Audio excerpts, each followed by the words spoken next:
Mack and Philip reported a vacant building on fire. Chief 6 on the scene. Send me another engine for manpower, please. The fire call came in on April 4th, 2015. It's about to catch the Chinese restaurant. Chief 6, everybody inside. Come on out. There are a lot of burned out buildings in Detroit, but I know about this one. Back in 1966, this was my father's jewelry store and home for my whole family. I was 13 when we moved there from Centerline. My mother and father, 2 brothers, 2 sisters. We lived above that store on Detroit's east side. Ed Kiska bought the place from a Belgian immigrant who had already owned it for 40 years. My father came back from the war, learned about jewelry and how to fix watches. His dream was to own a shop of his own. My father put every dollar he had into it, and my grandfather helped out with a loan. This used to be our living room. This was my room. Here is what's left of the room where I listened to Sgt. Pepper, about 1,000 times. The neighborhood's Chinese restaurant was one door over.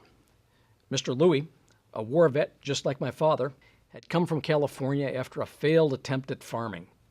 His options in Detroit, being Chinese, were few. He decided his best option was to open a restaurant. The neighborhood was getting rough when we moved a few blocks over to the cheap section of Grosse Pointe Park. It was the summer of 1967. We were packing boxes as the riots started.